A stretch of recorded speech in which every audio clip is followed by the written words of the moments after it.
ഹരിः ഓം. ഒരു ചോദ്യം.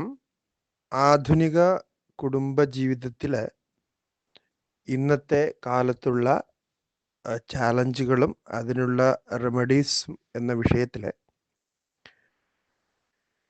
എങ്ങനെയാണ് ഒരു കുടുംബജീവിതത്തിൽ നന്നായിട്ട് പരസ്പരം അറിഞ്ഞുകൊണ്ട് അല്ലെങ്കിൽ പരസ്പരം സുഖമായിട്ട് ജീവിക്കാൻ പറ്റുന്ന ഒരു ആശയം നമുക്ക് പറയാൻ കഴിയുക. അതുപോലെ തന്നെ മാരേജിന് ശേഷം ഉണ്ടാകുന്ന റെസ്പോൺസിബിലിറ്റികളുടെ ഒരു വിസ്താരമായിട്ടുള്ളൊരവസ്ഥ, എങ്ങനെയാണ്, എന്താണ് ഹസ്ബൻഡിൻ്റെ റെസ്പോൺസിബിലിറ്റി, എന്താണ് വൈഫിൻ്റെ റെസ്പോൺസിബിലിറ്റി,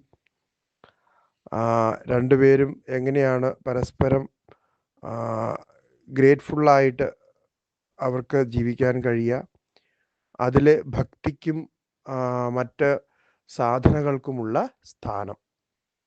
അപ്പം ഇങ്ങനെ കുടുംബജീവിതത്തിൻ്റെ ഭാര്യാഭർത്തൃ സൗഖ്യത്തെക്കുറിച്ചിട്ടുള്ള ഒരു ചോദ്യമാണ്.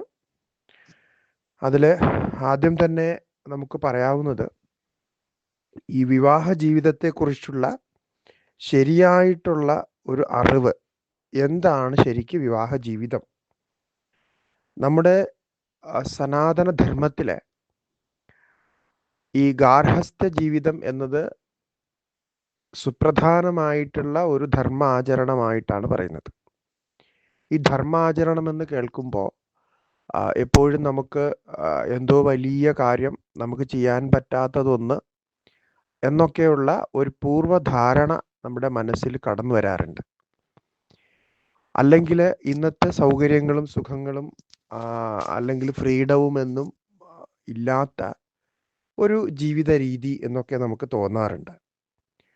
വാസ്തവത്തിൽ അതൊന്നുമല്ല ഈ ഗാർഹസ്ഥ്യ ആശ്രമം എന്നുകൊണ്ട്, ഗൃഹസ്ഥാശ്രമം എന്നുകൊണ്ട് ഉദ്ദേശിക്കുന്നത്. അവിടെ ഗൃഹസ്ഥാശ്രമത്തിൽ പ്രവേശിക്കുന്ന, ദാമ്പത്യ ജീവിതത്തിൽ പ്രവേശിക്കുന്ന ഒരു സ്ത്രീയും പുരുഷനും ആ ജീവിതത്തിൻ്റെ പരസ്പര ബന്ധത്തെക്കുറിച്ചും അതിൽ എങ്ങനെയാണ് നമ്മൾ ജീവിതത്തെ മുന്നോട്ട് കൊണ്ടുപോകേണ്ടതെന്നതിനെക്കുറിച്ചും, രണ്ട് പാർട്ട്നേഴ്സ് എന്നുള്ള രീതിയിലല്ലാതെ അതിലെന്തൊക്കെയാണ് വാല്യൂസ് ഉള്ളത്, പരസ്പരം അറിയേണ്ടതിനെക്കുറിച്ചുള്ള പ്രത്യേകമായി അറിയേണ്ടതിനെക്കുറിച്ച്, ഇതൊക്കെ വാസ്തവത്തിൽ നേരത്തെ തന്നെ ഒരു ബോധം നമുക്കുണ്ടാവണം.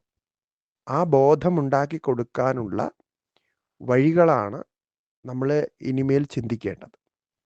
അപ്പോൾ ഇപ്പോൾ സംഭവിക്കുന്നത്, രണ്ട് സ്ത്രീയും പുരുഷനും അല്ലെങ്കിൽ അവരുടെ കുടുംബങ്ങളും ചേർന്ന് വിവാഹ നിശ്ചയം നടത്തുന്നു. അല്ലെങ്കിൽ സ്നേഹിച്ചാണെങ്കിൽ അവർ പരസ്പരം ഇഷ്ടപ്പെട്ട് പരസ്പരം അവരെ ഒരുമിച്ച് താമസിക്കാമെന്ന് നിശ്ചയിക്കുന്നു. അങ്ങനെ നിശ്ചയിച്ച് അത് വീട്ട് കുടുംബക്കാരുടെ സഹായത്തോടു കൂടിയോ അല്ലെങ്കിൽ ഇഷ്ടത്തോടു കൂടിയോ അനിഷ്ടത്തോടു കൂടിയോ അവർ ഒരുമിച്ച് താമസിക്കുന്നു. പക്ഷേ എന്താണ് അതിൽ അവരെ പാർട്ട്ണർഷിപ്പിൽ വന്നിരിക്കുന്ന ഗുണങ്ങളെന്ന് അവർ ചിന്തിക്കുന്നുണ്ടോ എന്ന് സംശയമുണ്ട്. അപ്പം അതിന് നമ്മുടെ ധർമ്മം അനുസരിച്ച് പറയുന്ന ഒരു വ്യക്തമായ ധാരണ അത് സംബന്ധിച്ചുണ്ടാവണം. മനുഷ്യരിലെല്ലാം തന്നെ ഗുണങ്ങളും ദോഷങ്ങളും ഉണ്ട്. പൂർണ്ണമായും ഗുണവാനായിട്ടുള്ള ഒരു വ്യക്തി അല്ലെങ്കിൽ ഒരു ജീവി തന്നെ ഈ സൃഷ്ടിയിലില്ല, അങ്ങനെ ഭഗവാൻ സൃഷ്ടിച്ചിട്ടുമില്ല. ആ നിലയ്ക്ക് രണ്ട് പക്ഷത്തു നിന്നും അതറിയേണ്ടത് ആവശ്യമാണ്. അപ്പോൾ ഗുണങ്ങളും ദോഷങ്ങളും രണ്ടും അക്സെപ്റ്റ് ചെയ്തുകൊണ്ടായിരിക്കണം ഒരാൾ ഈ ജീവിതത്തിലേക്ക് പ്രവേശിക്കുന്നതിന് മുമ്പ് അറിയേണ്ടതായിട്ട്. പിന്നെ മറ്റൊന്ന്, ഇതിലുള്ള ഒരു അറേഞ്ച്ഡ് മാരേജ് എന്ന നിലയിൽ ഇപ്പോൾ വിവാഹം നമ്മൾ ഇഷ്ടപ്പെട്ട് നടത്തുന്ന വിവാഹത്തെ പുരാണ കാലങ്ങളിലൊക്കെ ഗാന്ധർവ വിവാഹം എന്നാണ് പറഞ്ഞിരുന്നത്. അങ്ങനെ ഒരു വിവാഹ രീതി ഉണ്ട്. അതായത് പരസ്പരം അറിയുന്നവർ അവരറിഞ്ഞ് തമ്മിൽ അങ്ങനെ ജീവിക്കുക എന്നുള്ളത്. പക്ഷേ അതിനല്ലാത്തൊരു പക്ഷം നമ്മൾ അതിനു വേണ്ടിയിട്ട് ശരിക്ക് ജ്യോതിഷത്വം അനുസരിച്ച് കുറച്ചൊക്കെ പൊരുത്തവും യോജിപ്പും ഒക്കെ നോക്കേണ്ടത് ആവശ്യമാണ്. അതുപോലെ തന്നെ രണ്ട് പക്ഷത്തു നിന്നുള്ള സംസ്കാരങ്ങൾ, ഈ രണ്ട് പേരും ഒരേപോലെ ഉള്ള സംസ്കാരത്തിൽ പിറന്നവരാണോ അഥവാ അല്ലാത്തതാണോ? അതെങ്ങനെ അറിയേണ്ടിയിരിക്കുന്നതിൻ്റെ കാരണം ഈ മനസ്സിൽ ഉള്ള സംസ്കാരങ്ങളാണ് നമ്മൾ ഒരുമിച്ച് താമസിക്കുമ്പോൾ പരസ്പരം അത് പ്രകടമാകുക. അപ്പോൾ അത് നമുക്ക് ഒരുമിച്ച് ഏത് പ്രവൃത്തിയിലും നമുക്കൊരു സാമ്യമായിട്ടുള്ള സംസ്കാരം വേണം.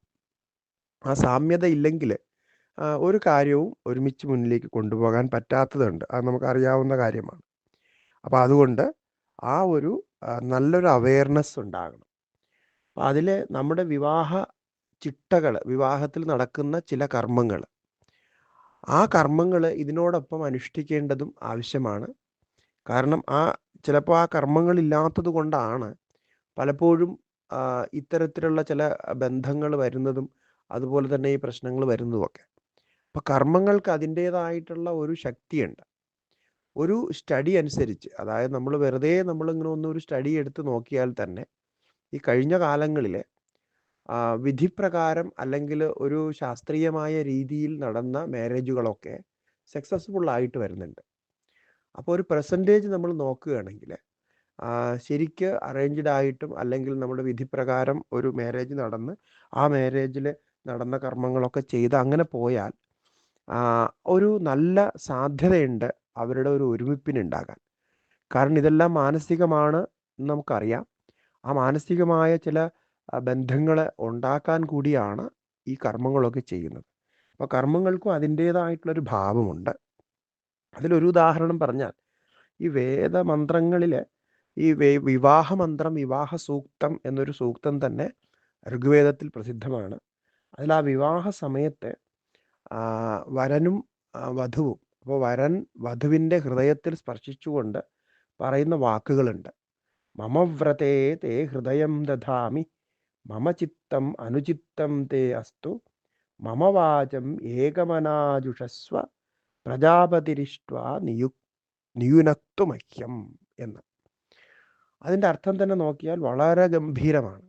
അതായത് ഞാൻ എൻ്റെ വ്രതത്തിൽ നീ കൂടെ ഉണ്ടാകുക, അതുപോലെ നിൻ്റെ വ്രതത്തിൽ നിൻ്റെ ചിത്തത്തിനനുസരിച്ച് ഞാൻ പ്രവർത്തിക്കുക. എത്ര നല്ല വാക്കുകളാണെന്ന് നോക്കും. അപ്പോൾ നിൻ്റെ പ്രവൃത്തിയിൽ നിൻ്റെ ചിത്തത്തിനനുസരിച്ച് ഞാൻ ഉണ്ടാകട്ടെ, ഞാൻ എൻ്റെ ചിത്തത്തിനനുസരിച്ച് നിൻ്റെ പ്രവൃത്തി ഉണ്ടാകട്ടെ. അങ്ങനെ പരസ്പരം നമ്മുടെ വാക്കുകളും മനസ്സും ചിന്തകളും ഒരുമിച്ച് പ്രവർത്തിച്ചുകൊണ്ട് നമ്മൾ ഈ പ്രജാപതി വ്രതം എന്ന് പറയുന്ന പ്രജാപതിയുടെ ഒരു യജ്ഞമാണ് നമ്മൾ ഈ ചെയ്യുന്ന വിവാഹം അല്ലെങ്കിൽ ദാമ്പത്യ ജീവിതം.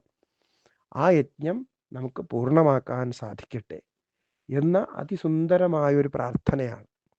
അപ്പോൾ ഇത്തരം വിഷയങ്ങളാണ് ഇതിൽ വ്യക്തമായിട്ട് നമുക്ക് പറയാൻ കഴിയുക.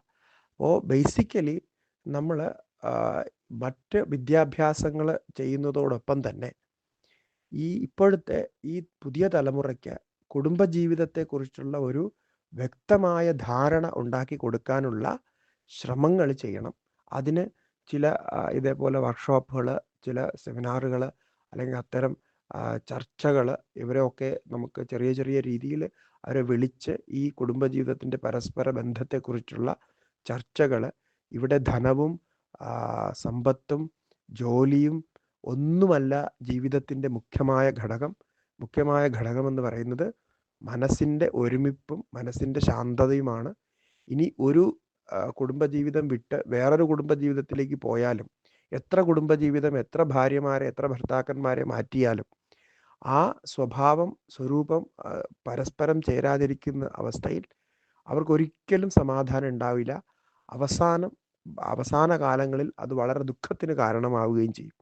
ഇങ്ങനെയാണ് നമ്മൾ എല്ലാ സ്ഥലത്തും ഈ പ്രശ്നങ്ങൾ കണ്ടുകൊണ്ടിരിക്കുന്നത്.